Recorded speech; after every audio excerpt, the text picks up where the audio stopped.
রাঙ্গামাটির পাহাড়ি অংশ থেকে জেলার সমতলের হাটগুলোতে আসছে গরু। পাহাড়ের প্রাকৃতিক পরিবেশে বেড়ে ওঠা গরুগুলোর চাহিদাও প্রচুর। নরসিংদী ও ব্রাহ্মণবাড়িয়ার শতাধিক হাটে পর্যাপ্ত কোরবানির পশু থাকলেও বেচা বিক্রি কম, দামও গতবারের তুলনায় বেশি। গোখাদ্যের বাড়তি দামে গরুর দাম বাড়িয়েছে বলছেন বিক্রেতারা। সহকর্মীদের পাঠানো তথ্য ও ছবিতে প্রতিবেদন।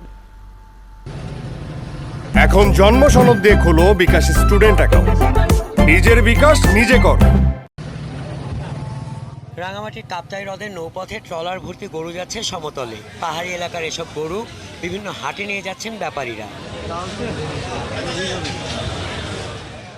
দুর্গম এলাকা থেকে কম দামে গরু কিনে শহরের হাটে ভালো দামে বিক্রি হলেও এবার পাহাড়েও দাম একটু বেশি। সব দেশি গরু, এগুলি রাঙামাটির বাসের চাহিদা বেশি, যার কারণে বিভিন্ন উপজেলার থেকে এই বাজারে গরু আসা শুরু হয়েছে। চাকমা বাঙালি উভয় গরু নিয়ে আসে, নিরাপত্তা ব্যবস্থা ভালো আছে। বাজারের পরিস্থিতি খুবই গরম, এই কারণে অপেক্ষা করতেছি, দেখি যদি দাম কমে তো কিনে নেব। গরু পরিবহনের সময় আর হাটে যে কোনো অনাকাঙ্ক্ষিত ঘটনা প্রতিরোধে সব ধরনের প্রস্তুতি নেওয়ার কথা জানিয়েছেন সংশ্লিষ্ট কর্মকর্তারা। 64,998টি কোরবানিযোগ্য গবাদি পশু আছে।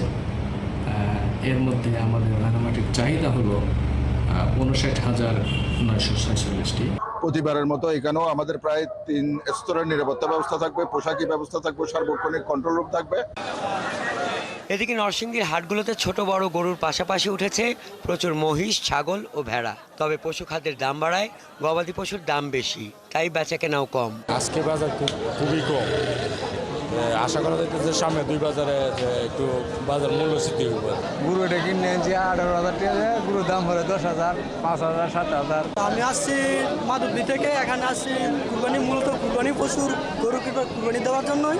তারা দামটা যে চাচ্ছে আমাদের কাছে, এটা আমরা বুঝি, ইয়ার পরও দেখা গেছে আমাদের সাধ্যের বাইরে হয়ে দেখা। জাল নোট প্রতিরোধে প্রতিটি হাটে আছে জাল নোট শনাক্তকরণের জন্য মেশিন, আছে ক্রেতা বিক্রেতাদের জন্য নিরাপত্তা ব্যবস্থা। পুলিশের লোকজন থাকবেন এবং জাল নোট ধরার কিন্তু মেশিন আছে, সে মেশিন নিয়ে পুলিশ এবং ব্যাংকের লোকজন প্রত্যেকটা হাটের মধ্যেই থাকবেন। ব্রাহ্মণবাড়িয়ার শতাধিক হাটও এখন গরু, মহিষ, ছাগলে জমজমাট। এখানেও বাড়তি গবাদি পশুর দাম। হাটগুলোতে গবাদি পশু দেখভাল করতে রয়েছে 58টি ভেটেরিনারি মেডিকেল টিম। মোটামুটি ভালো আমদানি, এর ভিতরে বেচা কিনা হইতেছে, কাস্টমার আইতাছে, চাইতাছে, বিরাজ আইতাছে। গত বাজার থেকে এই বাজার অনেক চাপ।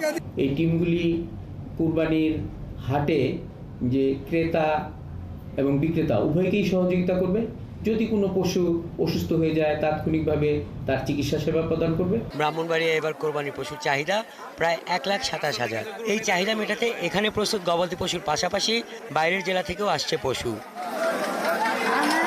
হাসান আহমেদ, 71।